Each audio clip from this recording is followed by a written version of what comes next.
Hi guys, so this is my first vlog for 2026 and for today's video is maglalakad-lakad lang kami sa IKEA. It's because medyo naboboard na rin kami sa bahay. And gusto lang namin mag-walk para mag-exercise and at the same time mag-window shopping na rin to check some furniture. And I would like to thank everyone for watching my vlog. And if you're not subscribed, please subscribe and also like and then follow na rin ang aking iba pang social media like my TikTok and also my Facebook. I'm just happy sharing everything about my life and yun na nga, andito na kami and hopefully meron kayong makitang mga furniture na mura and maganda. We'll just try to look and hopefully na maging maganda yung window shopping. Nice car!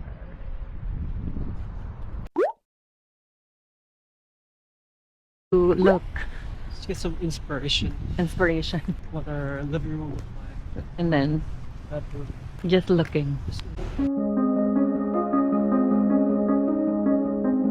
Una naming pinuntahan is yung upper level. Chinek namin yung mga showrooms nila. Lahat ng interior design is nakaka-inspire. And yung showroom nila, complete na siya from living room, dining room, and kitchen. Kaya malaking tulong talaga, especially sa mga new home owners na nag-iisip kung paano i-decorate ang kanilang new homes.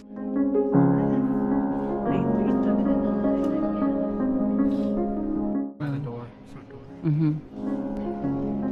Sa sobrang dami ng pwede mong gayahing i-design, ikaw na lang talaga ang malilito. Ang kagandahan nga lang is magkakaroon ka rin ng idea kung anong perfect na furniture sa interior design ng new home mo.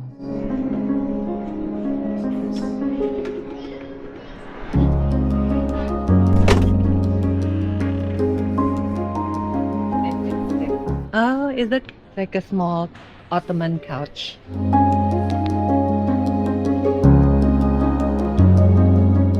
One orange chair, $199.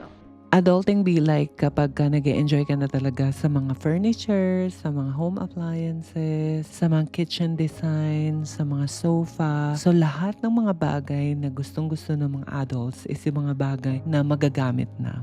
So I think I'm on that pace nung nag-shop kami dito sa IKEA. Yung mga cabinets and organizers din, isa rin talaga yan sa pinaka gusto kong tingnan. It's because sobrang dami ng stuff namin sa bahay. And kailangan namin ang mga organizers na to. Tables, mga desks. Sobrang importante sa akin na magkaroon ng medyo mas malaki-laking space na desk para sa aking 2-monitor setup. Kaya isa rin talaga yan sa mga tinitingnan-tingnan namin.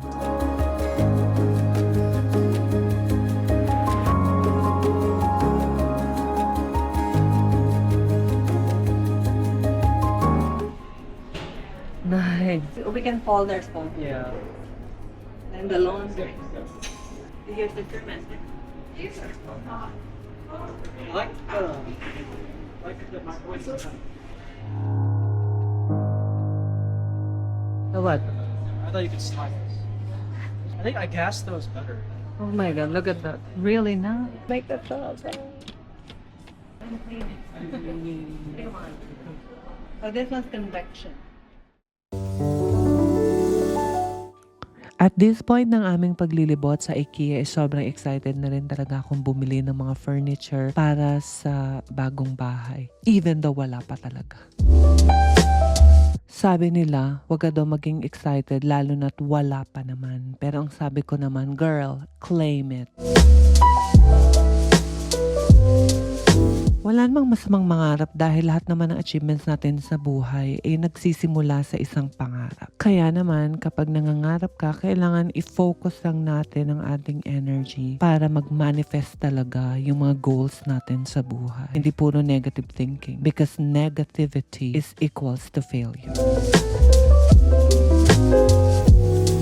Natapos na namin ang mga showrooms and yun na nga, sobrang inspired kami after ng pag-iikot na yon. After na dumiretso naman kami sa lower level ng IKEA wherein doon naman makikita yung mga small items, mga utensils, mga plates at kung ano-ano pang bagay na magagamit natin sa loob ng bahay.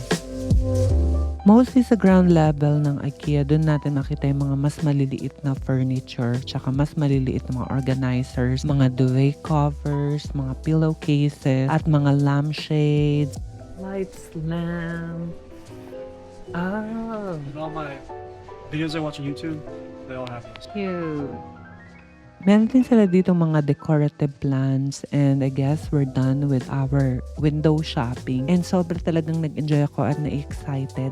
Super excited na rin na sana nga matapos na yung list namin para mag-start na rin kaming tumingin ng mga bahay. One step at a time, ika nga. Pasasaan ba? Makakamit din ang ating goals sa buhay kaya keep on dreaming and think positive. Bye!